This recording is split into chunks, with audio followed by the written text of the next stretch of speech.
বতৰৰ ফল বতৰত খাব লাগে বুলি কয় যে, কিন্তু খালে কি হ'ব এই চাক খাব জুতি, কিন্তু দেখিছেনে অৱস্থা নাই, দেখিছেনে থেৰথেৰীয়া হৈ গৈছে একদম, কাটবই পৰা নাই মানে ইমান আঠা। খাই থাকিব।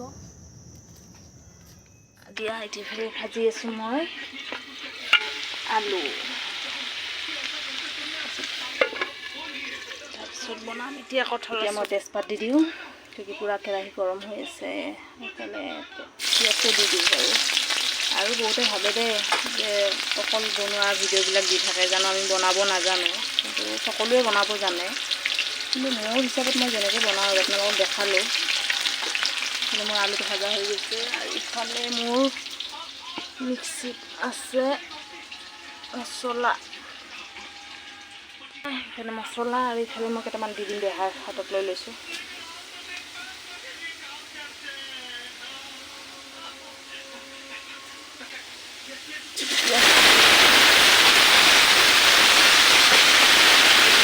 মছলাটো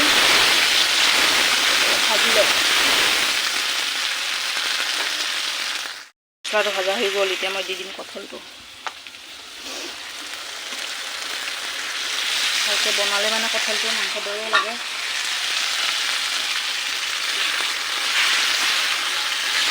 কঁঠালটো বইল কৰা হৈছিলে, সেইবাবে মই এতিয়া আলুটো দি দিম। জানো এই কঁঠালৰ চব্জি পূৰা মাংসৰ দৰে লাগি আছে ন। মই এতিয়া 5 মিনিটমান ঢাকি থ'ম, পূৰা একদম মছলাটো সোমাবৰ কাৰণে। এইয়া মোৰ ৰেডি, কঁঠালৰ চব্জি পূৰা ৰেডি দেই। মই গ্ৰেভি কৰি ৰাখিছোঁ। এইফালে ঢেকীয়া ভাজি কণীৰে, আৰু ইফালে দালি বটা।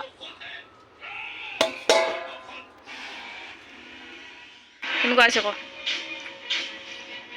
ভাল লাগছে? জ্বলা হৈছে ক? জ্বলা লাগব। খাদ্য আৰু আজি এনেকৈ